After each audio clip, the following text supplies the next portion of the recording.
let us all do we can to build a better future. But with that being said, I want to hand it over to Daniel Lepker. You got a story for the people. What is going on, buddy? Yeah, okay, so I thought this was interesting. So we've been, and this goes to Kit's story, we've been talking a lot on the show about we really care about actions far more than words, because words led so many people astray and get them to believe things that aren't true, such as progressives, as we just talked about, fighting for $15 with all of their effort and not holding back enough powder to, I don't know, fill an armory somewhere. This is another case of when they are taking a stand, it's one of the most pathetic stands that could be taken, and it means the least. It sort of makes a joke out of my thing of saying, care the most about that which means the least. This is doing that non-ironically. So progressives have decided to take a stand on Joe Biden's upcoming speech to Congress, because this is where you got to draw the line with words. Not changing anything, not changing policy, but like 15 minutes after a speech, maybe? Unlike in previous years, a progressive group has decided to deliver a formal response to President Joe Biden's first address to a joint session of Congress next week. It's traditional for the opposition party to give a response when the president delivers a State of the Union or address or other address to Congress, but it's much less common for a member of the president's party to deliver a rebuttal. Next week, I'm sure if Bernie was president, it would be a little more common, but next week, Rep. Paul Bowman, speaking on behalf of the left-wing Workers' Family Party, who's, we learn, not all that left-wing, but we'll continue, will respond after Biden's first address in a joint session of Congress. So let me just put out there again what I was just alluding to.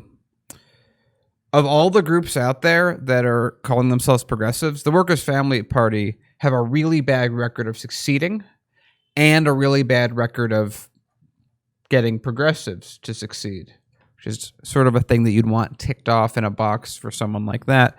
But I will continue. So the people that are even giving this counter response, I'll just leave it at that.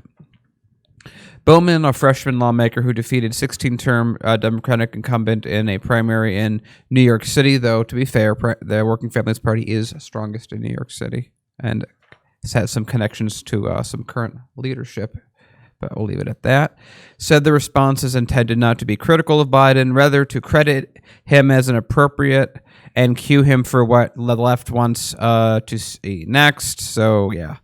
It's a balancing act. He's already done a lot that I love, and he's going to say a lot of things that I like as well, Bowman said in an interview. But if we relent, it doesn't mean that we're going so far as to continue. It's important for us as progressives to continue to push and continue to organize. Biden's speech will look different from the usual address to a joint session of Congress, because COVID-19 restrictions will keep the House chamber almost entirely empty. So why not just do it in like some other part of the building?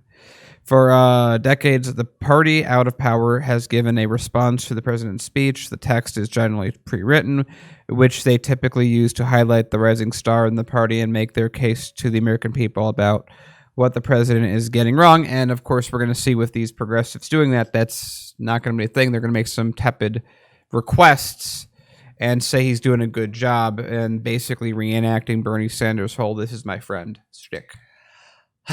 All right. I want to hold out for hope, but again, constantly, especially after it was forced to vote for Medicare for all, forced to vote for 15. And again, we're seeing all these wonderful tweets that they do tweet out that I agree with. I want to see what this pushback is going to look like, how aggressive it will be. I mean, if it's going to be, hey, Joe Biden, we're not following through. You're not doing this. You're not doing what we want. You're caving into Senator Joe Manchin's demands.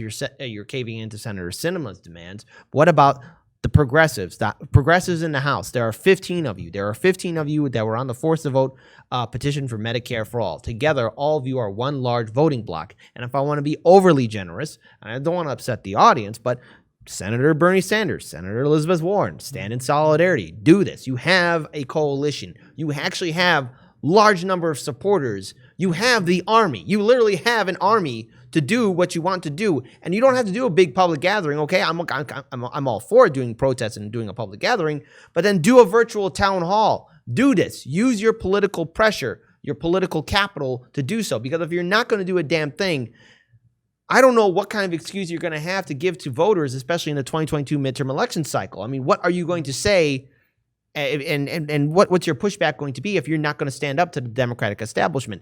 I'm sorry to say this to offend the vote blue no matter who crowd, but the RNC establishment and the DNC establishment are friends with each other. They're pals. They're buddies. Why do you think the DNC then impeached Trump on the emoluments clause?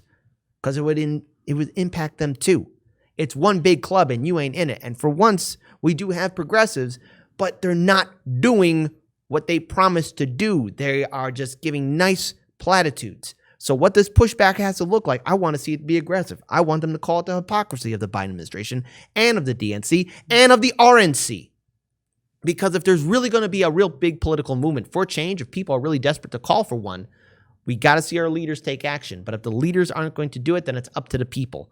And just a sad reminder, the 2022, not only that, midterms specifically have low voter turnout. Yeah. We've covered our fair share of midterm election cycles and everything else, and it's just they have low voter turnout. And if the progressive squad and Bernie Sanders and all these other progressive heavyweight champions can't inspire people to turn out to vote, it's because of their inability to really stand up to the DNC, and they got to do that. Yeah.